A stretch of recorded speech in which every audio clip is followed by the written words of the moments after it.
Tanggal 5 Juni 2024 terjadi kejadian kebakaran di daerah Jagabaya 3, Kecamatan Wahalim. Yang terbakar yaitu rumah yang dalam kondisi ditinggal oleh penghuninya. Kemudian memang ada penghuni juga yang ada di situ seorang diri dalam kondisi berkebutuhan khusus. Disinyalir berdasarkan laporan dari saksi mata warga setempat, terjadinya kebakaran ini akibat yang bersangkutan ini bermain korek api sehingga menimbulkan kebakaran. Bang, untuk kondisi sendiri dari yang tinggal di rumah itu seperti apa Bang? Pada saat terjadi kebakaran, orang tuanya sedang menunaikan ibadah haji, hanya tinggal anaknya ada 3 orang, tetapi 2 orang sedang keluar bepergian dari rumah tersebut. Tinggal 1 orang yang anak yang berkebutuhan khusus ini, yang ternyata berdasarkan informasi dari saksi mata warga setempat bermain korek api dan lilin sehingga terjadi kebakaran. Ada korbannya nggak Bang? Itu luka atau seperti apa Bang? Alhamdulillah tidak ada korban jiwa, yang diderita hanya kerugian material. Kemudian juga kita mengevakuasi, menyelamatkan ada uang tunai sebesar 15 juta rupiah beserta surat-surat berharga. Bagian apa sih Bang yang terbakar? Jadi posisi rumah itu ada tiga bangunan depan, bangunan tengah, dan bagian belakang. Yang terbakar ini bagian tengah yang memang ditinggali oleh anak yang berkebutuhan khusus tersebut. Bang, apakah karena ruangan itu ada material yang mudah terbakar makanya cepat hangus gitu Bang untuk ini Bang? Iya, diduga itu karena bermain korek api dan lilin ini di dekat tempat tidur ataupun kasur sehingga terbakar yang menimbulkan terjadinya kebakaran. Bang, selain di Jagabaya tadi, satunya lagi ada kebakaran di mana Bang untuk ini? Ya, jadi dalam waktu hampir bersamaan, kurang lebih hampir 1 jam, terjadi kebakaran juga di daerah Langkapura. Yang terbakar yaitu atap dapur dan 1 buah mesin cuci. Alhamdulillah tidak sampai menghanguskan rumah. Kejadian tersebut berhasil kita lokalisir, kita padamkan sehingga tidak menimbulkan kerugian material yang lebih banyak.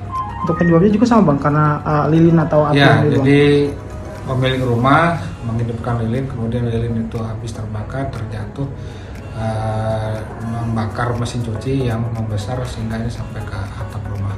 Lagi satu lagi ini kan terkait pemadaman listrik. Ya. Nah, untuk kita sendiri pemadam menyiagakan anggotanya apa personelnya?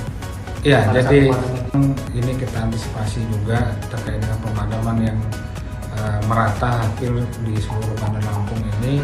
Dari petugas kita juga melakukan upaya standby 1x24 jam di 16 pos yang ada di Kota Bandar Lampung ini, mengantisipasi hal-hal yang tidak kita inginkan yang seperti terjadi pada pagi hari ini 2 kali laporan terjadinya kebakaran.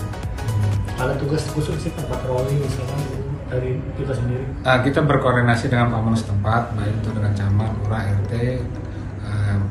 Seperti sama-sama kita tahu komunikasi sulit karena kan sinyal tidak ada, kemudian juga jaringan listrik ini pada saat malam hari gelap gulita. Jadi kita berkoordinasi dengan pamong setempat apabila terjadi hal-hal yang bersifat darurat ini segera berkoordinasi dengan Dinas Pemadam Kebakaran.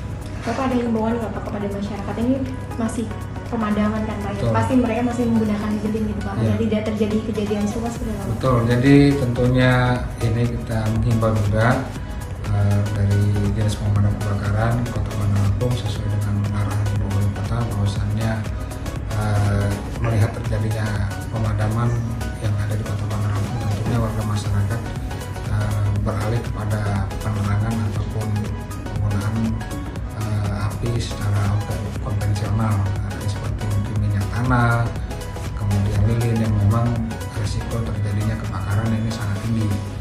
Jadi tentunya kita menghimbau kepada warga masyarakat untuk berhati-hati, jangan sampai ini bisa menjadi musibah kebakaran apabila menghidupkan lilin ataupun kompor dan yang lainnya, minyak tanah, lampu yang menggunakan minyak tanah atau BBM, ini agar tidak ditinggal sembarangan, karena itu tadi 2 kali terjadi kebakaran pagi hari ini dikarenakan hal seperti itu.